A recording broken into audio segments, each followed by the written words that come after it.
আল্লাহ যেটা বলেছেন এটা আপনার জন্য হালাল, আপনি খান, আপনি সেটা খাবেন। এটা নিয়ে ঠাট্টা বিদ্রুপ করতে পারবেন না। মন চাই খান, না চাই খাইয়েন না।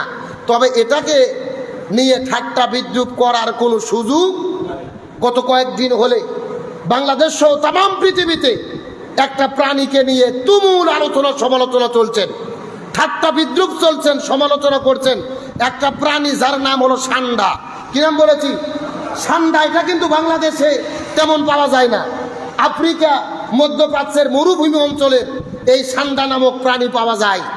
এখন এই সান্ডা নামক প্রাণী নিয়ে বিভিন্নভাবে আলোচনা সমালোচনা, তর্ক বিতর্ক, জায়েজ নাকি হারাম, খাওয়া যাবে কি যাবে না, এক একজন এক একভাবে ব্যাখ্যা করছেন। সাম্প্রতিক গতকালকে আবার একটা দেখার পরে আশ্চর্য হয়েছি, কিছু ছাত্র জনতা মিছিল করছেন যে সান্ডা নাকি মাহফুজ, বলতেছে মাহফুজ মাহফুজ, সান্ডা সান্ডা, এভাবে তারা স্লোগান তুলে বিভিন্নভাবে মিছিল করতেছে। আবার আমাদের পটুয়াখালীর ভেতরে গুই সাপকে সান্ডা মনে করে ওটাকে খেয়ে তিনি অসুস্থ হয়ে হসপিটালে গেছে। কথা কি বুঝেছেন? ভালো করে বোঝার চেষ্টা করবেন। সান্ডা স্বাভাবিক দৃষ্টিতে বাংলাদেশ, দক্ষিণ এশিয়ার দেশগুলোতে পাওয়া যায় না। এশিয়া, মধ্যপ্রাচ্যের মরুভূমি অঞ্চলে, পাহাড়ি এলাকায় এই সান্ডা সেই দিকে হয়। আজকে আমাদের বাংলাদেশের প্রবাসী ভাইরা যারা সৌদি আরবে গিয়েছেন, মধ্যপ্রাচ্যের দেশে গিয়েছেন, আফ্রিকাতে গিয়েছেন, এইরকম সান্ডাগুলো ধরে ভিডিও করে ফেসবুকে ছেড়ে দিচ্ছে যে সান্ডা যদি না ধরতে পারি আমার চাকরি থাকবে না। আমার কফিল বলেছে আমার ভিসা বাতিল হয়ে যাবে। কফিল মানে হলো মালিক। কফিল মানে কি? আমাদের দেশে যেরকম চাকরি যারা যাদের অধীনে করে মালিক বলে, বস বলে, আর সৌদি আরবে মালিকদেরকে কফিল বলা হয়। এরা ভিডিও করতেছে যে কফিল আমাদের চাকরি রাখবে না, ভিসা বাতিল হয়ে যাবে। এখন এটা নিয়ে আলোচনা সমালোচনা, সান্ডা খাওয়া যাবে কিনা, শরীয়তের দৃষ্টিভঙ্গি কি, ভালো করে বোঝার চেষ্টা করবেন। বাংলাদেশের গুই সাপ আর মধ্যপ্রাচ্যের সান্ডা এক জিনিস না। সান্ডা হচ্ছে টিকটিকির চাইতে বড়, আবার গুই সাপের চাইতে ছোট।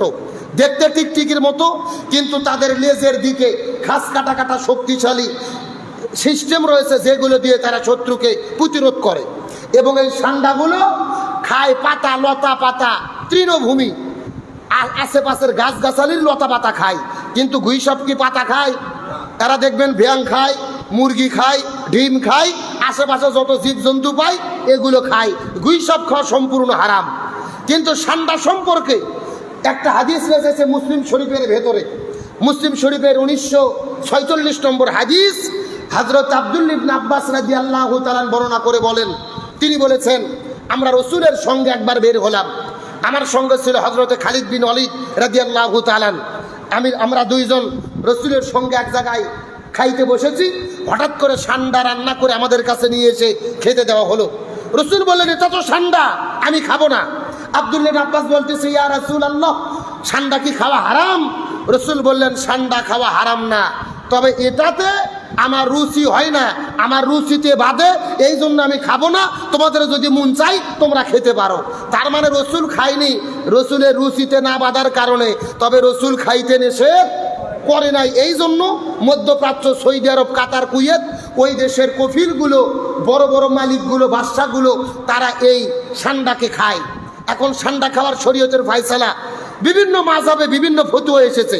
ইমাম আবু হানিফা রাহমাতুল্লাহ আলাইহি তিনি বলেছেন যে সান্ডা খাওয়া জায়েজ নেই, এটা মাকরুহ, অপছন্দনীয়। যেহেতু রসুল খায়নি আমরাও খাবো না। তবে ইমাম শাফিঈ রাহমাতুল্লাহ আলাইহি বলেছেন যেহেতু রসুল খাইতে নিষেধ করেনি, সুতরাং যদি রুচিতে না বাঁধে চাইলে খাওয়া যাবে, কোনো সমস্যা। তবে এখন খাওয়া যাবে মনে করে আবার সান্ডা মনে করে যদি গুই সাপ খান, সমস্যা আছে না নাই? গুই সাপ সম্পূর্ণ হারাম, কিন্তু সান্ডা হারাম না, জায়েজ আছে। তবে আমাদের মাযহাবে মাকরুহ, অপছন্দ। যেহেতু রসুল খায়নি, না খাওয়াই ভালো। আর আপনার রুচিতে যদি না বাদে আপনি খান, তবে আবার সান্ডা মনে করে গুই সাপ খাইন না। আমার কথাকে বুঝুন নাই? তাহলে আসেন আমি আপনাদের যে বিষয়টি বুঝাতে চাচ্ছিলাম, যেটা হালাল আল্লাহ করে দিয়েছেন ওটাকে হালালই মনে করতে হবে, আল্লাহ যেটা হারাম করেছেন ওটাকে হারামই মনে করতে হবে। হালাল এবং হারামকে আল্লাহ নির্ধারণ করে দিয়েছেন, তার উপরও বিশ্বাস রাখা হলো ঈমানের অংশ। জোরে বলেন কিসের অংশ? তাহলে হযরত লোকমান আলাইহিস সালাম তার পুত্রকে প্রথম নম্বর উপদেশ দিলেন, ইয়া বুনাইয়া, হে বৎস, লা তুশরিক বিল্লাহ, খবরদার তোমরা কি করো না, শরিক করো না, শিরিক করো না। ইন্নাশ শিরকা লাযুলমুন আযীম, শিরিক হলো মহা জুলুম, মহা অন্যায়। এখন আপনাদের জিজ্ঞেস করতে চাই, বাংলাদেশে শিরিক আছে না নাই? আর একটু জোরে বলেন, গভীর মনোযোগ, ভালো করে বোঝার চেষ্টা করবেন।